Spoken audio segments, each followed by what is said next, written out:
या ठिकाणी काही गोष्टी आपण आमच्यासमोर निश्चितपणे मांडल्या.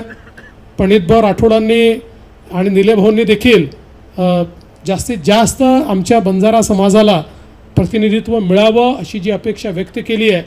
निश्चितपणे आमचा हा प्रयत्न असेल की जेवढं जास्तीत जास्त प्रतिनिधित्व आपल्याला देता येईल तो देण्याचा प्रयत्न आपण करू.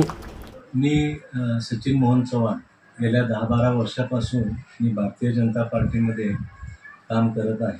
माझे आजोबा स्वर्गीय चंद्राम चव्हाण गुरुजी यांचं नाव सोलापूरला नवीन नाही आहे.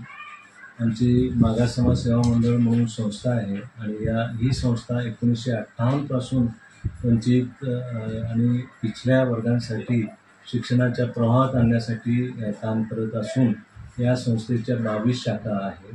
जवळजवळ 15,000 विद्यार्थी आज शिकत असून 600 स्टाफ कार्यरत आहे. 1958 पासून संस्था असल्यामुळे जवळजवळ लाखो विद्यार्थी आमच्या संस्थेमधून शिकून आज उच्च पदावर एक चांगलं नागरिक म्हणून ते आज समाजात वावरताना दिसतात. त्यांचा वारसा घेऊन मी सचिन मोहन चव्हाण आज भारतीय जनता पार्टीकडून दक्षिण सोलापूर विधानसभासाठी इच्छुक आहे.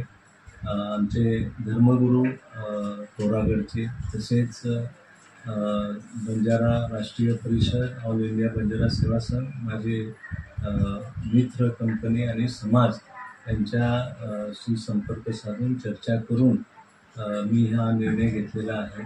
आमच्या धर्मगुरूंचं आदरणीय फडणवीस साहेब यांच्याशी चर्चा झाली. त्यावेळेस दक्षिण सोलापुरातून एक बंजारा समाज आणि ओबीसी चेहरा द्यायला पाहिजे ही चर्चा झाल्यानंतर ओबीसी चेहरा द्यावा आणि पश्चिम महाराष्ट्रामध्ये चंद्राम गुरुजींचं घर मोठं आहे, त्यांच्या घरातून एकाला प्रातिनिधित्व मिळावं म्हणून चर्चा झाल्यानंतर आमच्या धर्मगुरूंच्या सूचनेनुसार मी आज ही मागणी केलेली आहे आणि पक्षाने माझ्या या मागणीचा सहानुभूतीपूर्वक विचार करावा अशी मी त्या पक्षाकडे विनंती करतो आणि भारतीय जनता पार्टीनं तिकीट दिला तरच मी निवडणूक लढवणार ही या ठिकाणी नमूद करतो.